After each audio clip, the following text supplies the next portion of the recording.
கருணாநிதி அவர்கள் கூப்பிட்டு ஸ்ரீரங்கத்தில் வந்து ஜெயலலிதா ஜெயிக்கக்கூடாது, அதுவும் பொறுப்பு. கலைஞர் கேட்டாரா, ஐயோ என்ன ஏன் எங்கே பார்த்தாலும் அவங்க போட்டோ வாங்குது பேனர் ஆகுதுன்னாரு. அதுக்கு நேரு சொன்னாராம், கட்சி வேணா உண்டு, திருச்சி எந்து. அந்த கொலை நடந்த போது அங்கே வந்து சசிகலாவின் உறவினர் அந்த சம்பந்தப்பட்ட இடத்துல வந்து ஏசி டிஎஸ்பியாக இருந்தார் ஒருத்தர். அதாவது ஜெயலலிதா அவர்களுக்கு தொடர்பு இருக்குமா அப்படிங்கிற கோணத்திலையும் அப்பொழுது விசாரிக்கப்பட்டது. ஒரு 177 சாட்சிகளை வந்து நியரிங் ஒரு 200 சாட்சிகளை நாங்கள் விசாரணை பண்ணிக்கிறோம். கொஞ்சம் கால அவகாசம் எடுத்திங்கன்னா நாங்கள் இந்த கேஸை வந்து ஒரு ஃபைனல் ஸ்டேஜுக்கு கொண்டு வந்துடுவோம். 7 தனிப்படையும் சுற்றி நேரு குடும்பத்தையே விசாரித்ததாக சிபிஐ கொடுங்கலாம் போதும், நீ வந்து எங்கள் ஸ்டேட் போலீஸுக்கு மதியானா இவங்க என்ன நினைக்கிறாங்க, ஆட்சி நம்ம கிட்ட வந்துச்சு, நம்ம போலீஸ் வந்து இதை வந்து நம்ம உடனே சொல்லக்கூடிய நேரத்தில் கண்டுபிடிச்சிடலாம் அப்படின்னு இந்த வழக்கை வந்து இங்கே மாற்றுறாங்க. ஒரு 10 கொலை நடக்கலாம், அதில் ஒரு 2-3 கொலை இந்த மாதிரி இல்லீகல் லவ் அஃபேர்ஸில் வர மாதிரியான கொலைகள் நடக்குது இல்லையா. அதால் இது வந்து ராமஜெயம் கொலை மாதிரி இதுவும் கண்டுபிடிக்கப்படாமல் போயிடும். ராமஜெயம் கொலை வழக்கு சாதா போலீஸு, சிபிசிஐடி, சிபிஐ, திரும்ப சிபிசிஐடி, திரும்பவும் நார்மல் போலீஸ் எங்கே தொடங்கினாங்களோ வட்டத்தின் கோடி எங்கே தொடங்கப்படுதோ அப்படி வட்டத்தை போட்டு கரெக்டாக வந்து அந்த கொலை ஸ்பாட்லேயே நடந்து போச்சு. ரூபி மனோகர் அந்த எம்எல்ஏ, நாங்குநேரி எம்எல்ஏ, அவர்கிட்ட வந்து ஏதோ கான்ட்ராக்ட் எடுத்து கொடுத்து நான் வந்து அவ்வளோ பணம் கொடுத்தேன், இவ்வளோ பணம் கொடுத்தேன், 7 லட்சம் 80 லட்சம் கொடுத்தேன், அவங்க ஒரு வேலையை செஞ்சு கொடுக்குறேன், எனக்கு பணத்தை கேட்டால் என்ன மறக்கிறாரு. இதுக்கடையில் எப்படி ராமஜெயம் கொலை வழக்கு சுற்றி அவங்க வீட்டாரை விசாரித்தாங்களோ அதே போலவே அதுக்கப்புறம் இல்லை அவர் தற்கொலை பண்ணியிருப்பாரு. தற்கொலை பண்ணுறோம் எப்படியா, அவனே அவன் கையை கட்டிக்கின்னு, அது மட்டும் இல்லாமல் அவரோட ஆதார் கார்டு பேன் கார்டெலாம் பக்கத்தில் எடுத்து வச்சுட்டு யாராவது வந்து பார்த்தீங்கன்னா நான் தான் ஜெயக்குமார், என் ஐடென்டி கார்டு இது அப்படின்னு வச்சுட்டா ஒருத்தன் வந்து தற்கொலை பண்ணியிருப்பான்.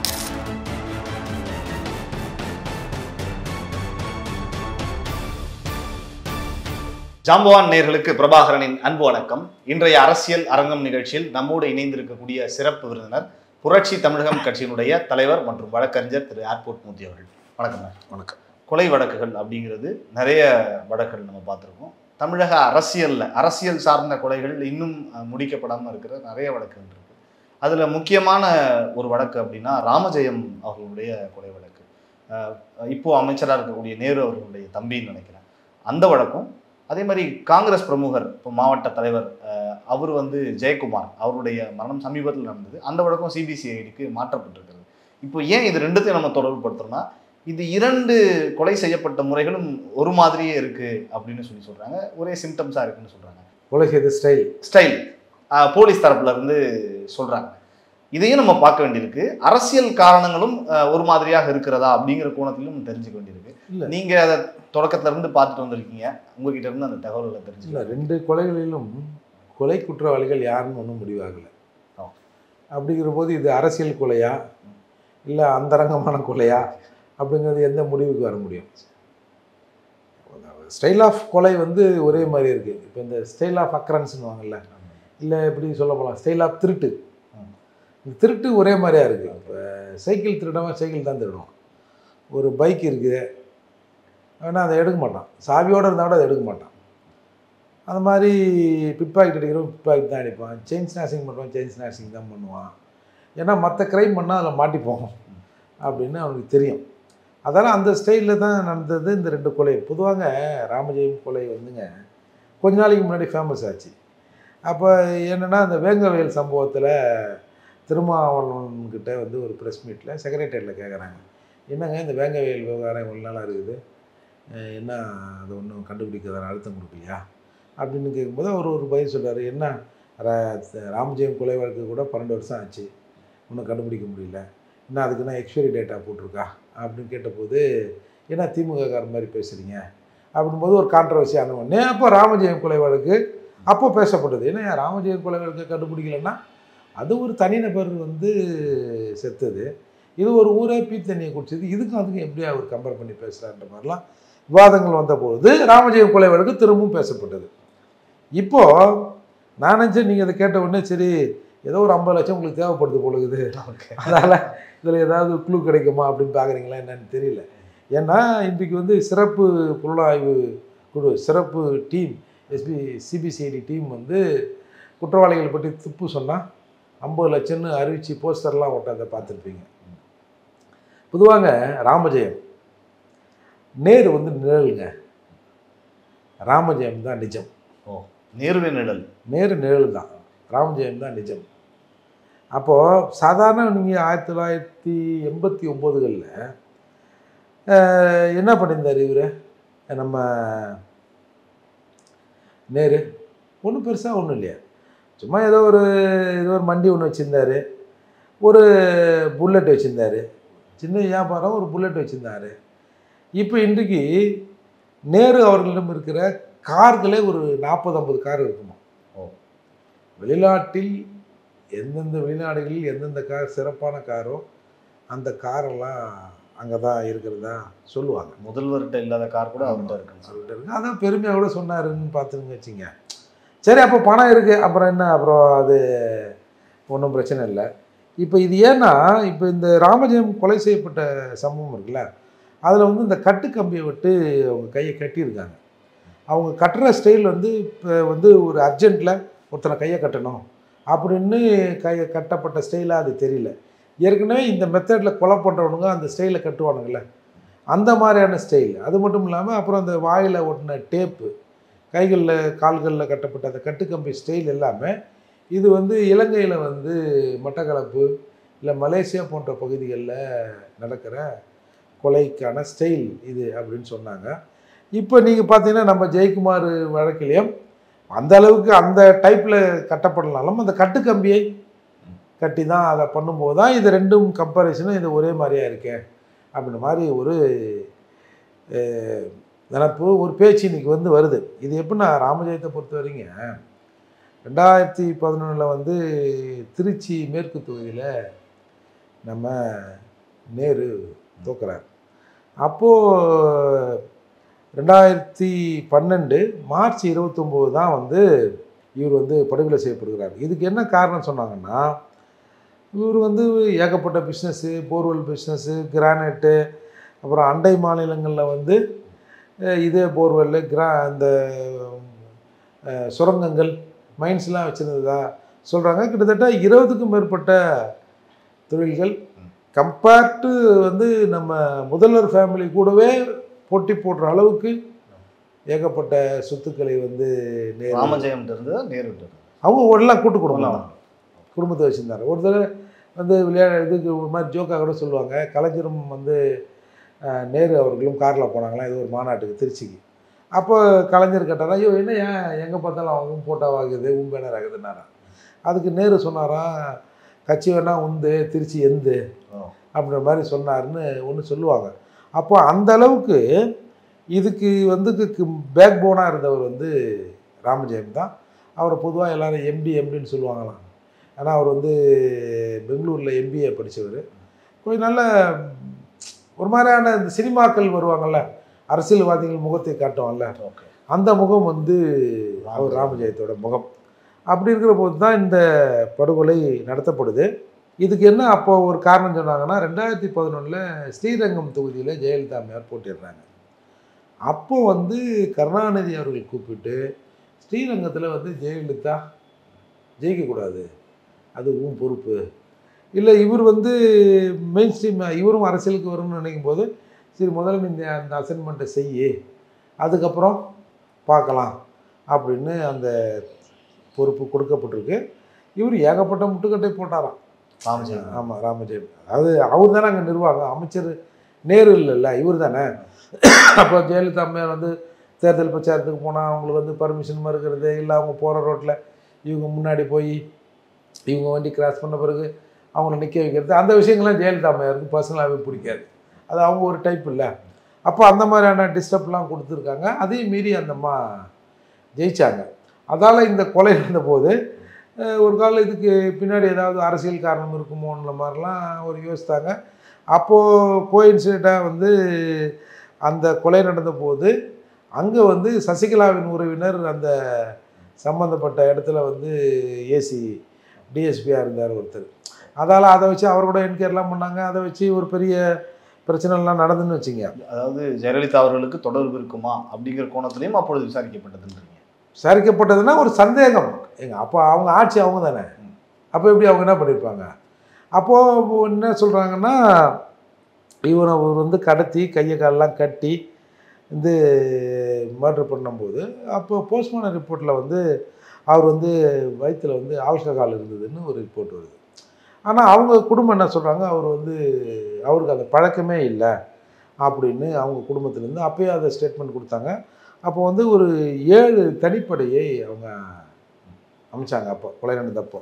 அப்போ என்ன பண்ணாங்க, அந்த 7 தனிப்படையும் சுற்றி நேரு குடும்பத்தையே விசாரித்ததாக ஒரு குற்றச்சாட்டு சொன்னாங்க. அதுக்கப்புறம் அவருக்கு நெருக்கமாக இருந்த குடமுரட்டி சேகர்னு ஒருத்தர் அவரை விசாரித்தாங்க. அப்போ வந்து இந்த தொழில் ரீதியாக பல எதிரிகளே அவர் வந்து சந்திச்சிருக்காரு. அதை அவங்களையும் கூப்பிட்டு விசாரிச்சிருக்காங்க. பொதுவாக சொல்லப்போனால் ஏன்னா திருச்சியை பொறுத்தவரை எந்த தொழிலை செய்யணும், அந்த தொழிலை யார் செய்யணும் அப்படிங்கிறத முடிவு பண்ணுறது இவர் தான், ராமஜெயம் தான். ஒருத்தர் நினச்சான்னா இப்போ நம்மகிட்ட பணம் இருக்கு, நம்ம இந்த தொழிலை செஞ்சிடணும்னு அவர் செஞ்சிட முடியாது. அவர் முதல்ல இங்கே கவர்மெண்ட்டில் பர்மிஷன் வாங்குறாரோ இல்லையா, இங்கே பர்மிஷன் வாங்கணும், அவர்கிட்ட வாங்கணும். அதே மாதிரி கிளையிலேருந்து மாவட்ட செயலாளர் வரை யாரை போடணுங்கிறத முடிவு பண்ணுறது அவர் தான். ஒரு தடவை ஏதோ ஒரு நிகழ்ச்சிக்கு வந்து மாநாட்டுக்கு வந்து வண்டி கிண்டிலாம் யாரும் கொடுக்கூடாதுன்னு போது வெறும் மாட்டு வண்டி சின்ன சின்ன வண்டிங்களே கூட்டத்தை நிரப்பி அதை வந்து ஃபுல்ஃபில் பண்ணதாக கூட இவர் மேலே சொல்லுவாங்க. அது கூட ஜெயலலிதா கொஞ்சம் கோவப்பட்டாங்க அப்படின்ற மாதிரிலாம் வெளியில் சொல்லுவாங்க. அப்போது என்ன பண்ணாங்க, இந்த விசாரணை இப்படி போய்கினே இருக்கும்போது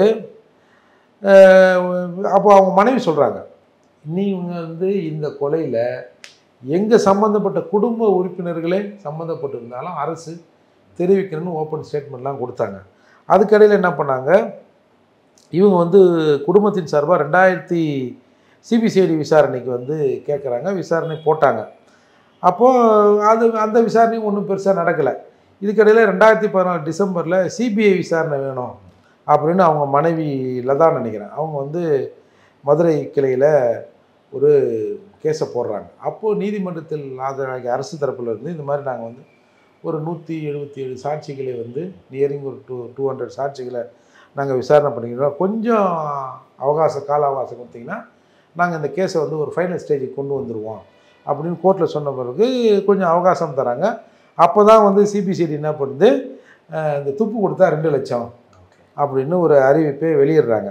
அதுக்கப்புறம் கொஞ்ச நாள் விசாரணை நடக்குது, ஒன்றும் நடக்கலை. அதுக்கப்புறம் 2017 நவம்பரில் சிபிஐ விசாரணைக்கு இவங்க திரும்பவும் அப்ரோச் பண்ண உடனே சிபிஐ விசாரணைக்கு உத்தரவிடுறாங்க கோர்ட்டு. உத்தரவிட்டு ஒரு 3 மாத காலத்தில் வந்து அறிக்கையை தாக்கல் செய்ய உத்தரவிடுது கோர்ட்டு.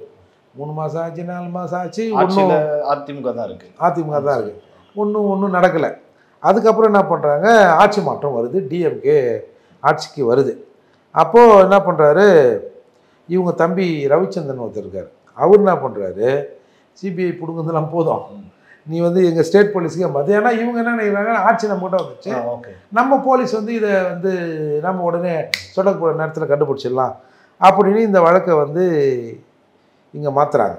அப்போது இதுக்கிடையில் ஒரு திருமண நிகழ்ச்சியில் வந்து துரைமுருகன் பேசுகிறாரு, இந்த மாதிரி வந்து நம்ம திருச்சியில் நம்ம கழகக்கூடிய வந்து பறக்க விட்டவர் வந்து இவர் தான், அப்போ ஆட்சி நம்ம கையில் இருக்குது, போலீஸ் நம்ம கையில் இருக்குது, அதால் தளபதி வந்து நிச்சயம் இது மீது வந்து ஒரு நடவடிக்கை எடுப்பார், இந்த குற்றவாளிகளை கண்டுபிடிப்பார்னு நான் வந்து நம்புகிறேன்னு சொல்லிட்டு ஒரு திருமண விழாவில் பேசுகிறார். சமீபத்தில் பேசுனாங்க, அவங்க ஆட்சிக்கு வந்த உடனே, அப்போ இப்போ இல்லை, அவங்க ஆட்சிக்கு வந்த உடனே பேசின உடனே ஒரு இன்னொரு பெரிய டீமை போட்டு சரி இதை பார்ப்போம் அப்படின்னு சொல்லிட்டு ஒரு 2-3 பேரை போட்டு கொஞ்சம் இந்த மாதிரி ரவுடி விஷயத்தில் சம்மந்தப்பட்ட அவங்க கூட நெருக்கமாக இருக்கிற அதிகாரிகளை போட்டு கண்டுபிடிக்க முயற்சி பண்ணுறாங்க. அது வந்து அந்த சிபிசிஐடியில் ஒரு சிறப்பு குழுவை அமைச்சு அவங்கெல்லாம் ட்ரை பண்ணுறாங்க.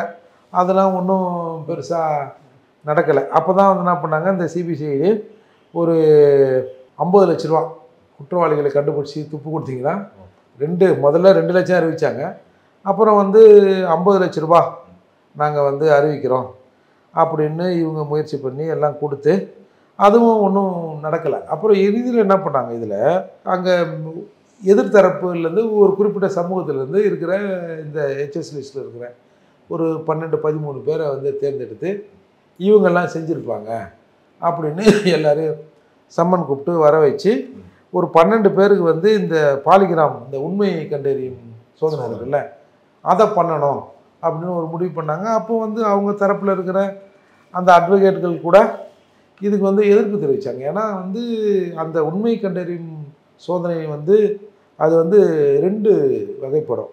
ஒன்று வந்து பாலிகிராமு, இன்னொன்று வந்து நார்கோ அனாலிசிஸ் சொல்லுவாங்க. அதுதான் எல்லோரும் கேள்விப்பட்டிருப்பாங்க. அது என்னென்னா, யாரை நம்ம அந்த சோதனைக்கு உட்படுத்துகிறோமோ அவரோட அனுமதி இல்லாமல் அதை பண்ணக்கூடாதுங்கிறது சட்டம். இந்த பாலிகிராம் அப்படின்னா என்ன, இன்னொரு விஷயம் கூட சொன்னீங்க, நார்கோ. ஸோ இந்த பாலிகிராம் அப்படிங்கிறதும் அந்த இன்னொரு விஷயமும் ரெண்டும் என்ன சோதனை, எந்த மாதிரியான ஒரு டிஃப்ரென்ஸ் இருக்குங்க? அதாவது பாலிகிராம் இருக்குங்க, அந்த மிஷின் நம்ம இந்த சினிமாவில் பார்க்குறோம்ல, சில படத்தெல்லாம் அப்படி இங்கே ஒட்ட வச்சுருப்பாங்களே, அந்த மாதிரியான விஷயங்களை பொருத்தி, கருவிகளை பொருத்தி ஒருத்தரை கேள்வி கேட்பாங்க. முதல்ல ஒரு 100 கேள்வி ப்ரிப்பேர் பண்ணிப்பாங்க.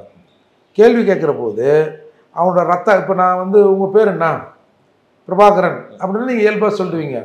இல்லை நம்ம பேரை மாற்றி சொல்லணும் அப்படின்னும் போது நீங்கள் ஒரு 2 நிமிஷம் 3 நிமிஷம் ஒரு ஒரு ஒரு ஒரு ஒரு 10 செகண்டாவது நீங்கள் வந்து ஒரு தாமதப்படுத்தி இன்னொரு பேரை யோசித்து சொல்லுவீங்கள்ல.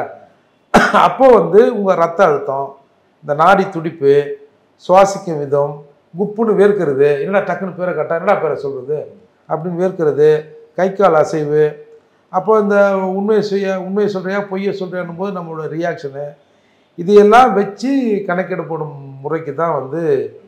பட் ஆனால் இது எந்த நீதிமன்றங்களும் இந்த மாதிரி இந்த 2 சிஸ்டத்தில் இவன் உண்மையை ஒத்துக்கினாரு அப்படின்னா எந்த நீதிமன்றமும் ஒத்துக்கிறது இல்லை. உங்ககிட்ட நீங்கள் அந்த தரவுகளை வந்து கைப்பற்றிய பிறகு அந்த தரவுகளுக்கான எவிடன்ஸை நீங்கள் தயார் பண்ணணும், எவிடன்ஸை கண்டுபிடிக்கணும். அதோடு சேர்த்து இதை ஒப்பிட்டு கொடுத்தா தான் கோர்ட்டு நீதிமன்றமும் ஏற்றுக்கும். இப்போ இந்த இன்னொன்று வந்து நார்கோ அனாலிசிஸ்ங்கிறது வந்து ஒரு டாக்டர் கூட இருப்பார். அவங்க என்ன பண்ணுவாங்க, டாக்டர் மயக்க மருந்தை செலுத்துவார். இவங்க ஆல்ரெடி ஏற்கனவே ப்ரிப்பேர் பண்ண கேள்வியை ஒன்று ஒன்றா கேட்கும்போது அவன் அந்த மயக்கத்தில் தன்னிலை மறந்து ஏதாவது உண்மையை சொல்லுவான். உங்களுக்கு வந்து இன்னொரு உதாரணம் சொல்ல போனால் 2001 அதிமுகவிலேருந்து டிஎம்கே போனால எம்கே பாலன். அந்த பாலன் கொலை வழக்கில் எனக்கு தெரிஞ்சு இப்போ ரீசெண்டாக இந்த நார்கோ அனாலிசிஸ் முறையில் தான் அந்த கொல்லப்பட்ட இடம், என்ன பண்ணீங்க, எரிக்கப்பட்ட இடம், இது எல்லாத்தையும் வந்து அந்த சிஸ்டத்தில் பதிலை வாங்கி அதற்கான எவிடன்ஸை வந்து தேடி கண்டுபிடிச்ச பிறகு தான் அந்த கொலை கேஸ் வந்து முடிவுக்கு வந்தது. அதில் தான் அவங்களுக்கு அந்த அக்யூஸ்களுக்கு தண்டனை கொடுக்கப்பட்டது. பட் ஆனால் இந்த ராமஜெயம் கொலை வழக்கில் அந்த பரிசோதனைக்கு உள்ளாக்கப்பட்டதுலேருந்து எந்த ரிசல்ட்டும் வரல. ஆனால் ஒத்துக்கலன்னு சொன்ன அவங்களுக்கும் பண்ணாங்களா, இல்லை அது இல்லை அது நடந்தது, அந்த சோதனை நடந்தது. பட் ஆனால் இவங்க எதிர்பார்த்த ரிசல்ட் அதில் கிடைக்கல. அதுக்கப்புறம் என்ன பண்ணுறாங்க,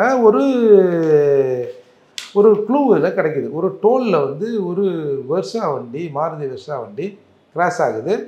இந்த டோலில் கிராஸ் ஆகிற வண்டி அடுத்த டோல் அவுட் ஆகணும்ல, இல்லை எங்கேயாவது ஒரு சப் ரூட்டில் போயிட்டு எங்கேயாவது கனெக்டிங்கில் ஒரு ஹைவேஸில் அது வரணும், அப்படி வரலை. அப்போ அந்த வண்டியை வந்து தேடுறாங்க, எந்தெந்த வண்டி யார் யார் வாங்கினாலும் அது பெரிய தேடுதலை வைத்து ஒரு பிஎம்கே சம்மந்தப்பட்ட ஒரு நபர், அவர் பேர் வந்து ஆம்புலன்ஸ் பிரபாகரன். அவர் வந்து திருச்சி அரசு மருத்துவமனை இதில் இந்த ஆம்புலன்ஸ் சர்வீஸு, இந்த மெடிக்கல் சம்மந்தப்பட்ட மருத்துவ சம்மந்தப்பட்ட வேலைகளை செய்கிறவர். அவர் இந்த நர்ஸு அது போகிறது வர்றது, ஆம்புலன்ஸு அந்த மாதிரி வேலைகளை செய்கிறவர். அவரும் வந்து விசாரணைக்கு கூப்பிட்றாங்க.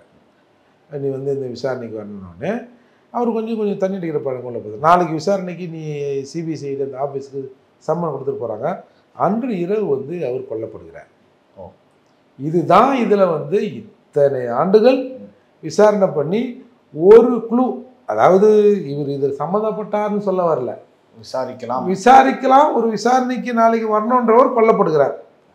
அதுக்கப்புறம் அந்த கொலையாளிகளையே எடுத்து ட்ரேஸ் பண்ணி பார்த்தாங்க, ஒன்றும் விசாரணை வந்து ஒன்றும் நடக்கலை. இது வந்து ரீசெண்டாக இப்போ ஒரு டிசம்பர் 23 ஒரு 5 மாதத்துக்கு முன்னாடி இந்த படுகொலை நடத்தப்பட்டது. இந்த படுகொலை நடந்த பிறகு இது ஒரு திரும்பவும் சீரியஸ் ஆச்சு. அதுக்கப்புறம் ஒன்றும் அப்படியே அடங்கி இப்போ இப்போ தொடர்ந்து போலீஸ் விசாரணை நடந்து கொண்டு இருக்கிறது.